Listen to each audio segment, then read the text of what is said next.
자, 우리는 계속 지금 사무엘상을 보고 있죠.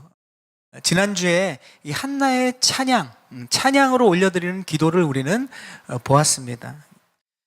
이 한나의 찬양의 기도를 보면서 시편과 굉장히 많이 닮아있다라는 이야기를 나눴죠. 저희가 지금 큐티 말씀으로 계속 날마다 보고 있는 시편 말씀과 이 한나의 기도는 너무도 비슷합니다. 그리고 이 사무엘상의 시대적인 또 그 사건들도 보면 이 시편의 고백들과 너무도 흡사한 부분이 많이 있습니다. 시편에는 악인의 길과 의인의 길을 소개하고 있죠. 하나님의 복 있는 사람, 진정된 축복된 사람은 누구냐? 악인의 길을 멀리하는 사람, 그리고 의인의 길을 따라가는 사람이다 라고 시편은 이야기하고 있고, 한나의 그 찬양의 고백 속에서도 보면 고통 가운데도 한나가 이 의인의 길을 가려고 애쓰는 모습들이 그 찬양의 고백 가운데 있었습니다. 그리고 또한 의인의 길을 가면서 이 악인들이 가는 길, 또 악인들이 이 의인이 가는 길을 어렵게 하고 있는 그 상황들을 고백하면서 이 악인의 길에 대한 언급이 있었죠.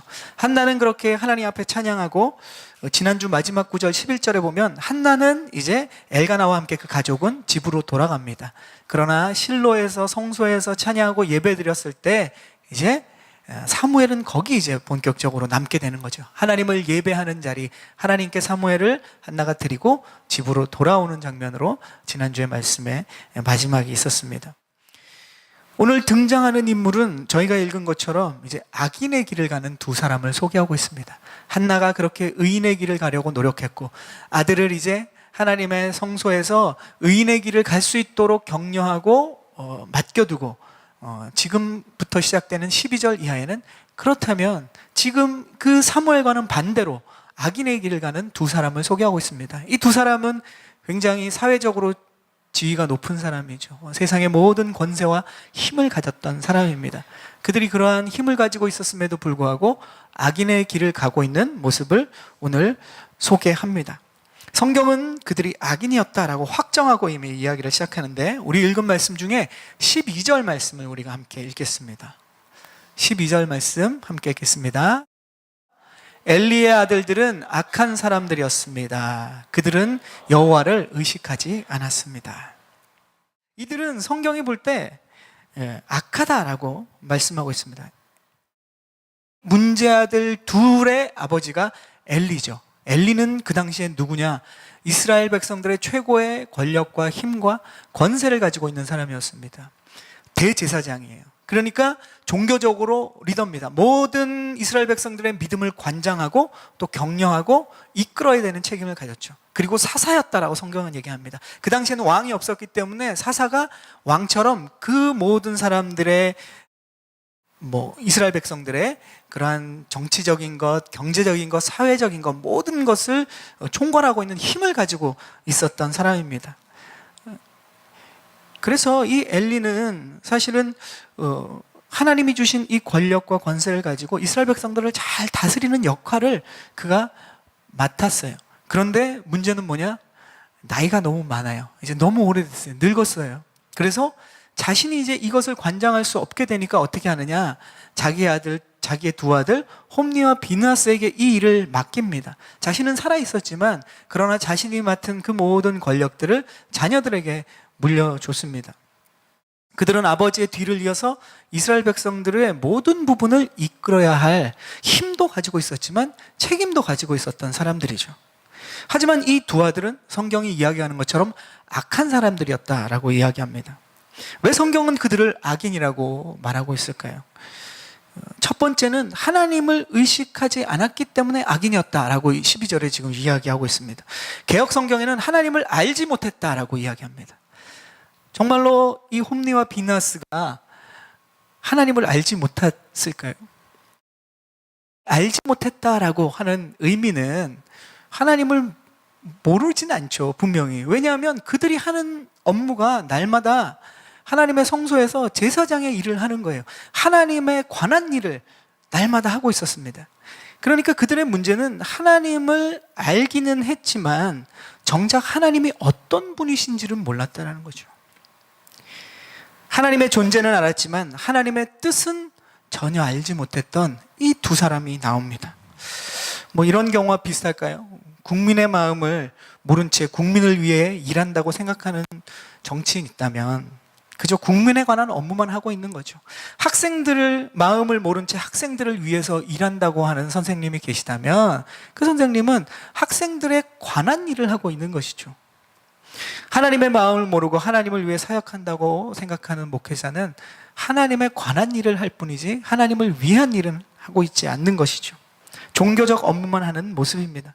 홈리와 비나스는 지금 이 사사시대의 제일 중요한 특징인 자기의 소견에 옳은 대로 행하고 있는 이 사사시대의 제일 중요한 특징 아닙니까? 우리가 너무 잘 알고 있죠. 그 대표적인 인물이에요. 자기가 옳고 자기가 하고 싶고 자기가 욕심대로 마음껏 할 수 있는 힘도 있었어요. 권한도 있었어요. 그러니까 마음대로 행하는 거예요. 사사시대의 암흑기에 더 암흑으로 치달을 수 있는 그 이유가 어디 있었느냐? 바로 하나님이 주어진 그런 권세와 힘들을 가진 사람들이 그 모습이 있다라는 거죠. 하나님의 뜻과는 상관없이 자기 좋은 대로 살다가 망해버린 대표적인 인물이 바로 이 엘리의 두 아들들입니다. 지금 홈리와 비느하스가 하는 제사장의 업무는 하나님의 사역이 아니라 하나님에 관한 비즈니스를 하고 있는 거예요. 그들의 첫 번째 문제는 뭐냐? 하나님의 뜻을 전혀 알지 못했다. 이것이 그들의 첫 번째 큰 문제입니다. 우리는 우리의 삶에서도 마찬가지입니다. 이 모습을 보면서 나는 과연 하나님의 뜻을 구하고 있는가? 우리 스스로에게 자문해 봐야 합니다. 하나님의 뜻을 구하는 것은 우리의 일상에서 굉장히 중요한 균형을 잡아줍니다. 일상에서 우리는 보통 하나님의 뜻보다 우리의 뜻대로 살아갈 때가 너무 많기 때문에 그래요. 우리의 뜻이 우리의 경험을 통해서 우린 이렇게 하는 거죠. 아, 이것이 더 옳은 것 같아. 이것이 더 나에게 유익한 것 같아. 이것이 더 편한 것 같아. 이게 훨씬 더 안정적이야. 우리는 이렇게 쉽게 생각하죠. 그것은 어디서부터 나옵니까? 우리의 경험으로부터 나오는 거예요. 하나님의 뜻을 구하기 이전에 내가 먼저 경험하고 내가 먼저 생각하고 내가 먼저 판단한 것들이 우리 안에서 나온다라는 거죠. 그러나 오늘 이 말씀을 통해서 우리 자신을 돌아보면서 우리가 하나님의 뜻을 구할 때 우리는 우리의 일상에 하나님께서 우리를 주도하시고 우리를 인도하시고 이끌어 주시는 것을 비로소 경험하게 된다는 겁니다. 그것이 우리에게 얼마나 평안을 주는지, 얼마나 소망을 주는지, 우리의 일상에 균형을 주는지는 그렇게 살아나갈 때 우리가 체험할 수 있는 것이죠. 하나님께서 나의 모든 순간을 인도하실 거라고 막연하게 생각하는 것, 막연하게 주님이 인도해 주시겠지, 이것 가지고는 하나님의 뜻을 구하는 것이 아니라는 거예요. 그런 생각은 우리가 기본적으로 깔고 있습니다. 기본적으로 그렇게 생각하죠. 그러나 실제로 우리의 일상에서, 우리의 삶 속에서, 나의 선택의 순간에서 정말 내가 하나님의 뜻을 구하느냐? 이것은 생각만으로, 개념만으로 나타나지 않는다는 겁니다. 생각하는 것에 그치게 되면 우리는 하나님의 존재는 알지만 하나님의 뜻을 모르고 사는, 마치 엘리의 두 아들처럼 하나님을 존재는 알죠. 그러나 하나님의 뜻과 전혀 상관없이 살아가는 그 인생의 모습을 우리는 닮아갈지 모른다는 겁니다. 우리가 하나님의 뜻을 적극적으로 구하게 될 때 우리는 정말로 하나님을 알고 또 하나님의 뜻대로 살아가는 사람이 되는 거죠. 우리가 하나님의 뜻을 적극적으로 구하게 된다는 것, 이것은 무엇이냐? 순간순간 내 경험과 생각대로 반응하는 것이 아니라 그때마다 주님이라면 어떻게 결정하시는가? 주님이 원하시는 것은 무엇인가? 말씀이 원하고 있는 정말로 내가 택해야 되는 것이 무엇인가?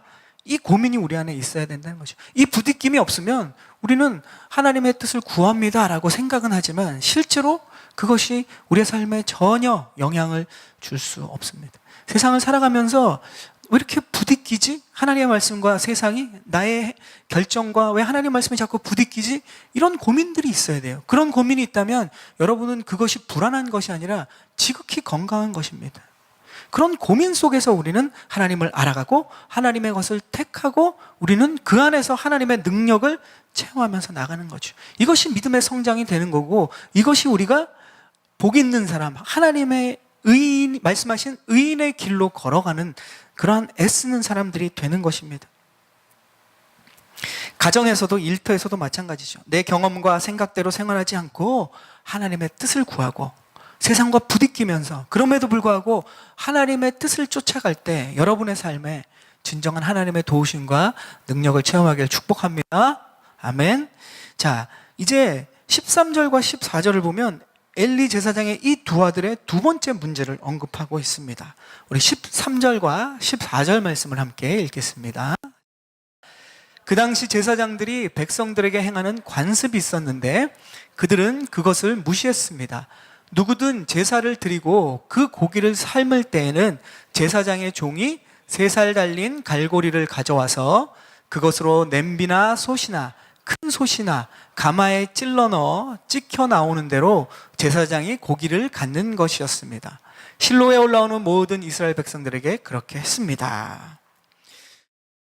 내용을 보면 레위기 7장에 구체적인 설명이 있는데 이스라엘 백성들은 이런 관습이 있었어요. 그러니까 율법에 따라서 그 관습을 행하고 있었는데 제사를 드리는 당사자가 제물을 가져오면 먼저 제사장이 이것을 제물을 하나님께 드리고 제사를 지내고 나서 제사장은 사실 하나님 앞에 흔들었던 그 가슴, 짐승의 가슴 부위와 그 다리 부분을 가져갈 수 있었어요. 하나님은 그들에게 준 축복이었습니다. 그렇게 섬길 때에 그들에게 허락하신 하나님의 축복이 있어요. 근데 오늘 보니까 어떻게 합니까? 하나님께 이 제물을 바치기 전에 먼저 가져가는 거예요. 좋은 부위를. 하나님이 분명히 허락하신 축복이 있는데 하나님께 드려져야 할 것을 먼저 빼앗는 상식 이하의 행동을 하는 거죠. 좋은 것은 사실 어떻습니까? 존경하는 분이나 부모님이나 어르신들이 먼저 그 순서가 그것이 뭐 특별한 것이 있는 게 아니라 존경의 표현일 때 그렇게 합니다. 부모가 자녀를 볼 때도 사랑하기 때문에 맛있고 좋은 것이 있으면 자녀에게 사실 부모 입에 먼저 들어가는 것이 아니라 자녀 입에 들어가는 거죠. 하나님께 이렇게 먼저 드린다는 의미는 하나님을 향한 존경의 우리의 마음이 드러나는 행동이에요. 또 그리고 하나님을 우리가 사랑한다는 그 사랑하는 마음의 표현이 이렇게 먼저 드리는 것입니다. 그런데 이 엘리의 두 아들을 보면 자기 것도 자기 거지만 남의 것도 자기 것이고 심지어는 하나님의 것도 자기 것인 거예요. 그들의 태도를 보면 다 자기 것처럼 생각합니다. 자기에게 축복으로 돌아갈 몫이 없는 것도 아닌데 제사를 지내고 나면 얻을 수 있도록 하나님이 다 허락해 주셨는데 그들은 이것을 먼저 자기가 먼저 취하는 거예요. 이 행동은 단지 탐욕의 모습이 아닙니다. 그냥 욕심이 많아서 먼저 가져가는 게 아니에요. 하나님을 우습게 여기는 거예요. 그리고 하나님 앞에 그들이 준 권세와 이 능력으로 하나님 앞에 백성들을 위해서 섬기고 제사를 지내고 예배를 드려야 되는 그 모든 자체를 우습게 여기는 것입니다. 그래서 이 행동은 단지 탐욕의 모습이 아닌 자신들이 하나님보다 더 위에 있다는 아주 악하고 교만한 모습을 보여주는 거죠. 하나님도 안 보이고 주위 사람도 하나도 안 보이는, 눈에 보이는 게 없죠. 아나무인이라고 얘기하죠. 눈에 보이는 게 없으면 넘어집니다. 우리의 삶이 마찬가지예요. 내가 너무 높아져서 아무것도 눈에 보이지 않고 아무것도 들리지 않으면 내가 내 마음대로 할 수 있는 힘과 권세가 있어도 그것 때문에 넘어지는 거예요.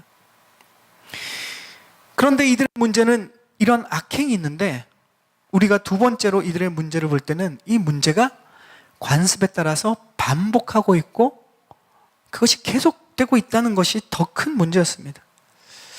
그들이 하나님의 뜻을 알지 못했다라는 첫 번째 문제가 있었죠. 지금 우리가 살펴본 말씀 안에는 그들의 문제는 관습을 어기고 습관적으로 이 죄를 범하고 있다는 거예요. 실수로 일어난 일이 아니라는 거예요.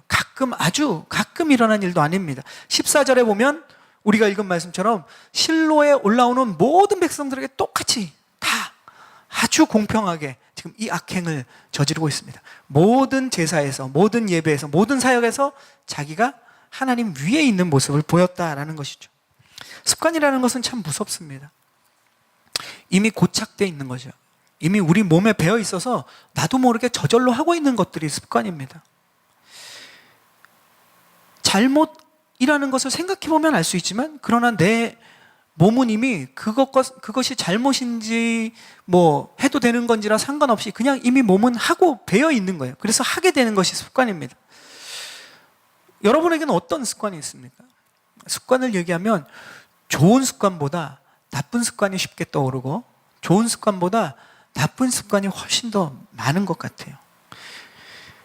왜냐하면 우리가 가만히 있으면 좋은 습관은 저절로 생기지도 않고 좋은 습관은 저절로 우리의 몸에 배어들지도 않습니다.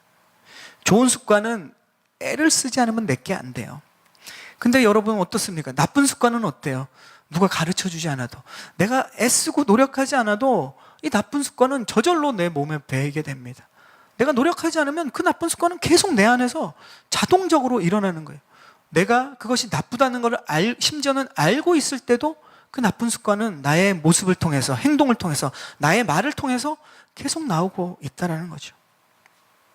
그러므로 의인의 길을 가기 위해서 하나님의 말씀을 깊이 묵상하고 그대로 살려는 이 시편에 애쓰는 노력이 없으면 나쁜 습관에 우리는 너무 쉽게 빠지고 어느덧 우리는 악인의 길을 가게 된다는 겁니다. 하나님께서 여러분 각자에게 말씀하시는 것들이 있을 거예요. 깨닫게 하시는 것들이 있을 거예요. 그러나 그것을 그냥 깨달음으로 놔두면 그것은 나에게 습관이 되지 않습니다. 그리고 습관이 되지 않으면 내 행동을 통해서 반복적으로 나타나지 않는다는 겁니다. 여러분, 하나님께서 여러분에게 말씀하신 것이 있다면 깨어서 애쓰십시오. 노력하십시오. 그러지 않고는 나에게 좋은, 하나님이 말씀하신 좋은 습관들이 내 안에 배어있지 못합니다. 엘리의 두 아들의 문제는 이러한 두 가지 문제가 있었는데 거기서 멈추지 않았습니다. 15절과 우리 17절까지 한번 보겠습니다. 15절부터 17절까지의 말씀을 우리 읽어보겠습니다. 그리고 기름이 태워지기 전에 제사장의 종이 제사를 드리는 사람에게 와서 제사장에게 구워드릴 고기를 주십시오.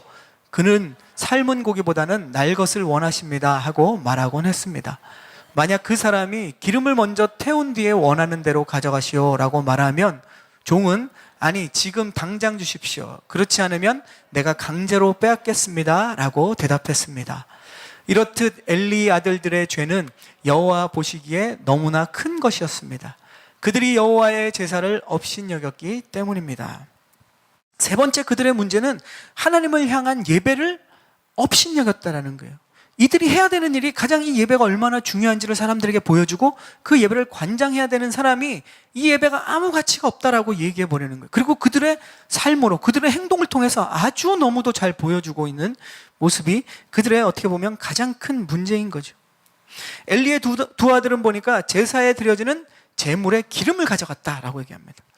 요즘은 뭐 기름이 중요하지 않지 않습니까? 오히려 뭐 콜레스테롤과 기름이 굉장히, 우리는 좀 이렇게 부정적인 입장이지만 우리나라도 그렇고 뭐 미국도 마찬가지죠. 몇십 년 전에는 동물의 기름이라는 것이 얼마나 중요했습니까? 그 옛날 당시에 이스라엘에서는 기름은 굉장히 중요한 것이었어요. 그래서 어떤 단어를 쓸 때 기름지다라고 얘기하는 단어는 단지 기름기가 있다, 느끼하다는 의미가 아니라 풍부하다는 거예요. 가장 좋은 것을 얘기할 때 기름지다라는 겁니다. 기름은 굉장히 그 당시에 중요한 것이었어요. 특별히 오늘 나오는 것처럼 제사에서는 이 기름이 너무도 중요했습니다. 영적인 의미가 그 기름 안에 있기 때문에 그렇습니다. 레위기 4장에 보면 반복해서 말씀하시는, 4장에 이렇게 반복해서 말씀하시는 부분이 있는데 이런 내용이에요. 모든 기름은 제단 위에서 불살라 여호와께 향기롭게 할지니 그가 사함을 얻으리라. 향기롭게 다 태우라는 거예요. 그래야 사함을 얻는다라고 얘기합니다. 그러니까 이 제물의 기름은 제물을 바치는 이유와 연결되어 있습니다. 제물을 바치는 이유가 뭡니까? 죄사함을 받기 위해서 사람들이 제물을 가져와서 그 예배 자리에 와서 성소에서 그 제물을 바치잖아요. 죄사함을 받기 위해 왔는데 그 죄사함의 가장 클라이막스 핵심 포인트는 기름을 태워서 하나님 앞에 향기롭게 올려드려야 되는데 제사에 온 모든 사람들의 그 제사의 목적을 다 이 두 아들이 앗아간 거예요. 기름을 빼버리고. 그러면 하나님께 향기롭게 드릴 기름, 태워드릴 것은 하나도 없게 되는 거죠. 지금 엘리의 두 아들이 그 짓을 하고 있는 겁니다. 속죄를 위한 제물과 제사의 의미, 예배의 의미, 이스라엘 백성들을 향한 하나님이 갖고 계신 그 모든 것을 전체를 다 무너뜨리고 있는 모습을 보여줍니다. 레위기 7장에도 보면 하나님께서 분명하게 밝히시는 부분이 있는데 이렇습니다. 하나님께 화제로 드리는 제물에 기름을 먹는 자는 자기 백성 중에서 끊어지리라. 분명히 율법에도 얘기하고 있어요. 그러니까 이 두 아들은 그런 게 아무 신경이 쓰이지 않는 거예요. 하나님 자체를 아주 너무나 가볍게 여기고 있는 모습입니다. 하나님께 예배를 드리고 가장 정성껏 드려야 되고 예배를 가르쳐야 되고 또 하나님의 말씀을 가르치고 하나님의 뜻을 깨닫게 하고 이 모든 백성이 악의 길로 가려고 할 때 하나님의 그 중요한 또 하나님의 마음과 하나님의 뜻을 가르치고 이끌어야 될 리더들이 지금 모든 사람들을 다 악의 길로 강제로 떠밀어 놓고 있는 이러한 모습을 보여주는 거죠. 자신들도 망치고 백성들도 망치고 있는 모습입니다. 하나님께서 주신 권세는 뭡니까? 권세, 권위와 힘이에요. 그러니까 위치를 주시는 거죠. 그리고 그 위치에 맞는 힘을 주시는 겁니다. 하나님이 지금 그들에게 권세를 줬어요.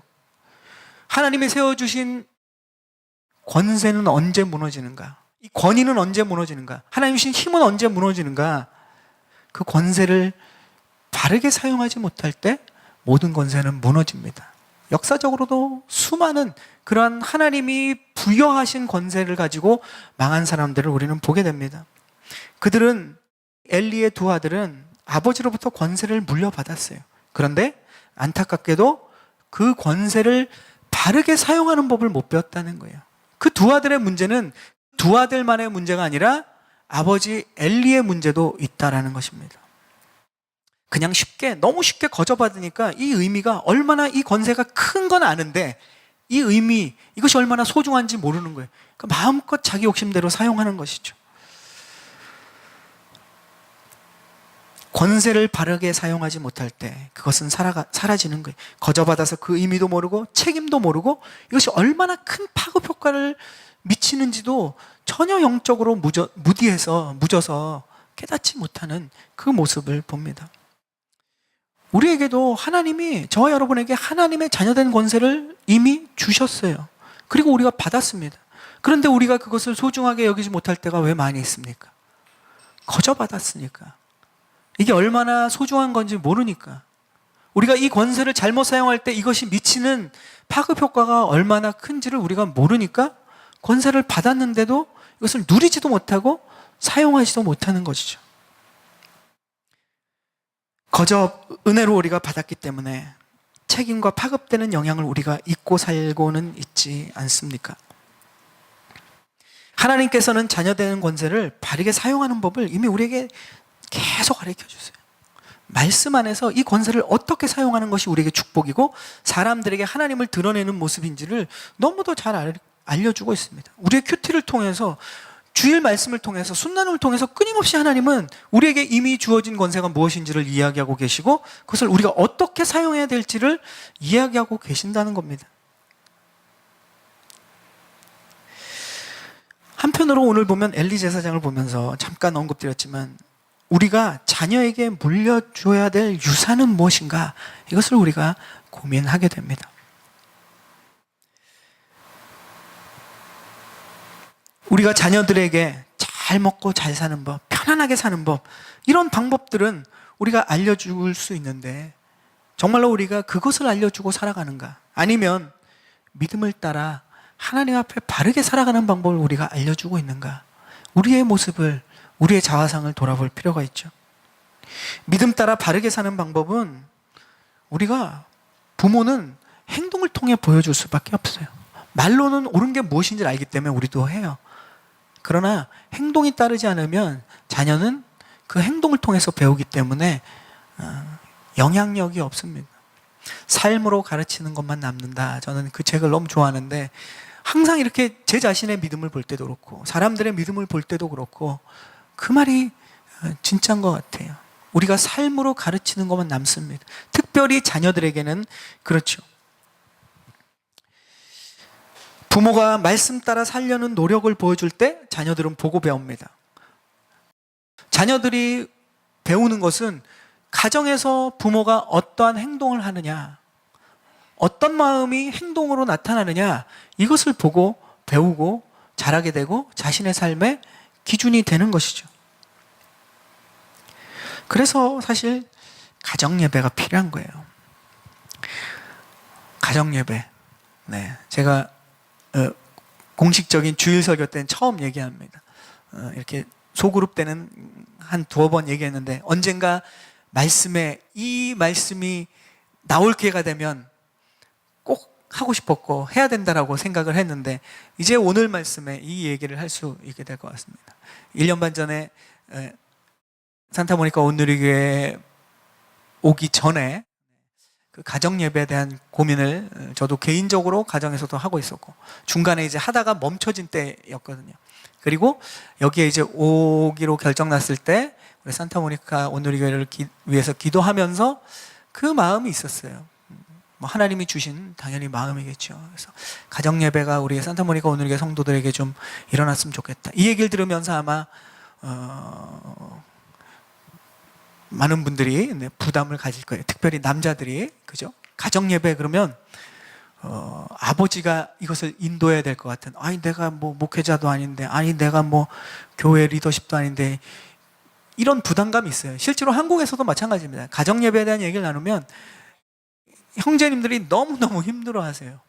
근데 가정 예배는 아버지가 물론 가정의 영적인 리더가 되기도 하지만 어머니도 가정의 영적인 리더가 되기도 하고 때로는 자녀들이 여러분의 영적인 리더가 될 때도 있습니다. 그래서 굉장히 중요해요. 자녀가 아무 생각 없는 것 같지만 하나님이 그들에게 심겨놓은 믿음이 있고 때로는 하나님이 자녀들을 통해서 부모의 믿음을 점검하게 하실 때도 굉장히 많이 있습니다. 우리가 깜짝깜짝 놀랄 때가 바로 그런 때예요. 하나님이 우리가 못 들을 때 자녀들을 통해서 우리에게 말씀하시는 거예요. 그래서 가정 예배 그러면 아버지가 무슨 예배를 관장하고 예배를 다 인도하는 게 아니에요. 여러분이 큐티를 하고 있지 않습니까? 그날 큐티 본문을 가지고 큐티를 나누는 거예요. 그러나 가정에서 아이들에게 예배를 또 함께 우리가 나누고 배우고 또 서로에게 가르칠 필요가 있기 때문에 순서를 정하는 거죠. 맨 처음에 뭐 저도 마찬가지예요. 목회자지만 집에서 하는 가정 예배는 주일 예배처럼 하지 않아요. 설교할 수 있지만 설교하지 않습니다. 가정에서까지 설교를 하면 얼마나 우리 가족이 힘들겠습니까? 집에서는 그냥 나눔으로 하는 거예요. 앞에 먼저 찬양 한 곡 하고 그리고 돌아가면서 대표 기도 한번 하고 그리고 큐티 본문 그날 큐티 본문 읽고 그리고 각자 큐티를 통해서 하루 동안 고민했던 것을 또 묵상했던 걸 나누는 거예요. 그리고 기도 제목 각자 짧게 많이 나누지 못하게 합니다. 왜냐하면 너무 길어지면 계속적인 가정 예배에 부정적인 이미지가 생길까 봐 짧게 나누고 그리고 함께 통성기도 하고 그리고 대표기도 하고 주기도 모드로 마치면 되는 거예요. 누구나 할 수 있는 겁니다. 아이들끼리 모여서도 사실은 하는 모임이에요. 가정 안에서 이런 예배가 회복되면 너무도 중요합니다. 그리고 너무도 우리가 기대하지 못했던 능력들이 그 가정 예배 안에 있는 거예요. 자, 순서는 간단해요. 찬양 한 곡하고 돌아가면서 그날 한 명이 대표기도 하고 그리고 큐티 말씀 읽고 혹시 그날 큐티 못한 분 있으면 그래도 이렇게 읽게 해야 되니까 가족 중에 큐티 본문 읽고 그리고 함께 큐티 나눔하고 각자의 기도 제목 한 가지씩 나누고 그리고 다 함께 그 기도 제목 가지고 기도하고 그리고 대표기도 하고 주기도 모드로 마치는 거예요. 뭐 가끔 보면 어떻게 가정 예배 드려야 베스트입니까? 순서를 알려주십시오. 뭐 여러 가지 좋은 게 있겠죠. 그러나 쉽게 해야 됩니다. 쉬운 거부터 해야죠. 저희는 부부만 예배를 드리는데요. 똑같아요. 네. 서로 번갈아 가면서 순서를 나눠서 부부가 가정 예배를 드리는 겁니다. 가정 예배는 능력이 있어요. 아멘? 네. 경험으로 아멘 하신 분도 계시고 경험이 없어도 아멘하고 하면 경험하게 돼요.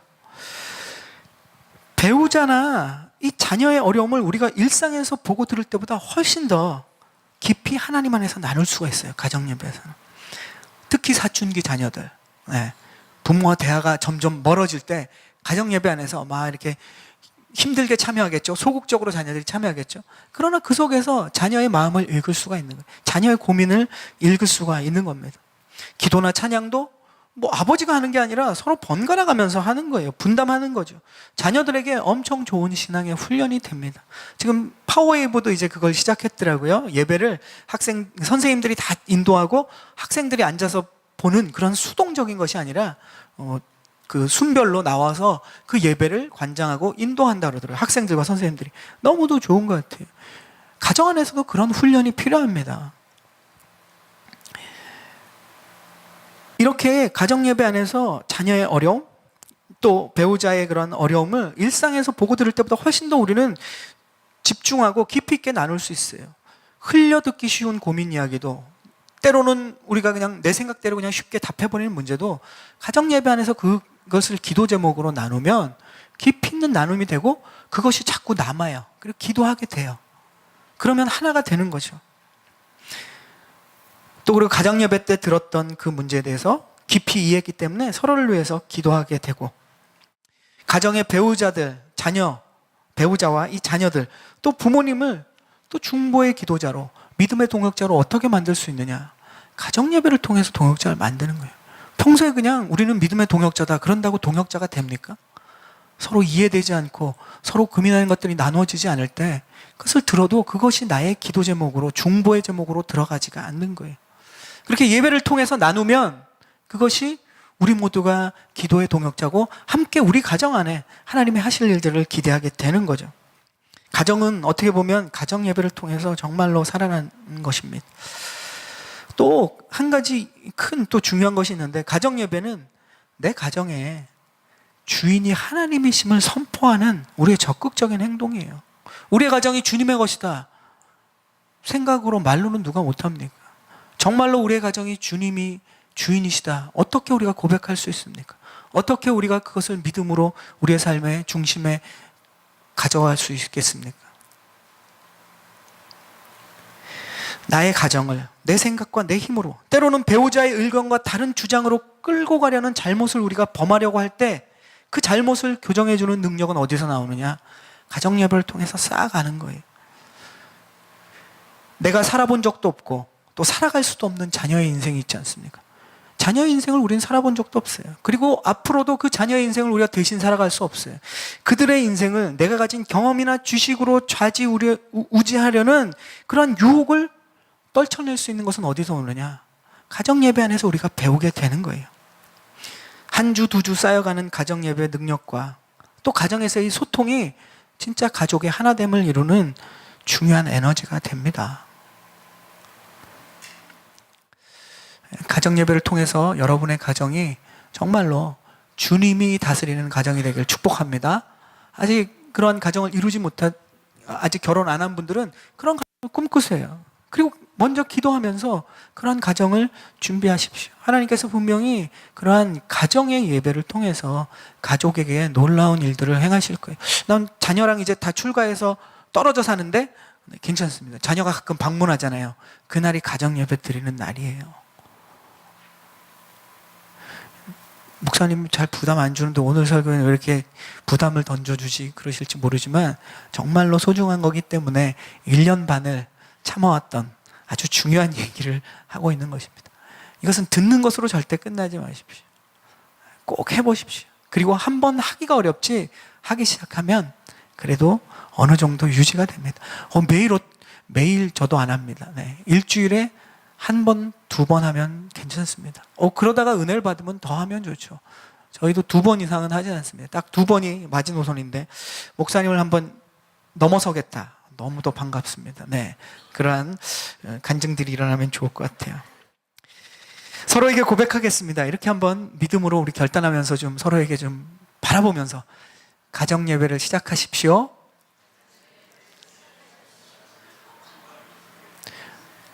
아멘. 엘리는 지금 보면 안타까워요. 자신에게 주어진 권세를 잘 사용하지도 못했고 문제아인 2사람, 문제아들들을 바르게 인도하지도 못했습니다. 문제를 잘 알고 있었어요, 엘리는. 근데 잘 알고 있다는 것이 문제를 바로잡아주지 않는다는 겁니다. 문제를 고치는 행동으로 나올 때 그 문제가 비로소 사라지는 거예요. 우리는 문제를 아는 건 너무 쉽게 다 알아요. 그런데 왜 문제가 안 고쳐집니까? 아는 것으로 끝나는 것이 아니죠. 엘리는 문제가 무엇인지 잘 알았지만 자신과 아들의 문제를 고치지 않았습니다. 그래서 오늘 말씀을 우리가 읽은 뒤에 보면 29절과 30절에 보면 예언자를 통해서 하나님이 엘리 가정에게, 그 가문에게 이야기합니다. 뭐라고 예언하냐면, 너희는 어찌하여 내가 내 처소에서 명령한 내 재물과 내 예물을 밟으며 내 아들들을 나보다 더 중요하게 여겨서 내 백성 이스라엘이 드리는 가장 좋은 것으로 너희들을 살찌게 하느냐? 내가 전에 내 집과 내 조상의 집이 나의 앞에서 영원히 행하리라 하였으나 이제 나 여호와가 말하노니 결탄코 그렇게 하지 아니하리라. 나를 존중히 여기는 자는 내가 존중히 여기고 나를 멸시하는 자를 내가 경멸하리라. 엘리의 집안에 하나님이 선포하신 예언이에요. 하나님으로부터 또 그 아버지로부터 거저 물려받은 하나님의 귀한 권세와 이 힘을 우습게 여기고 멸시했던 그들이 결국 말씀대로 멸시당하는 결과를 얻게 돼요. 전혀 고치지 않았습니다. 그래서 그들은 어떻게 되느냐? 이 가족은 한 방에 줄초상이 나요. 전장에서 홈리와 비나스가 블레셋 군대에 맞서서 바로 죽게 됩니다. 그 얘기들은 나중에 또 나오게 되겠지만 열심히 싸우다가 죽은 것도 아니에요.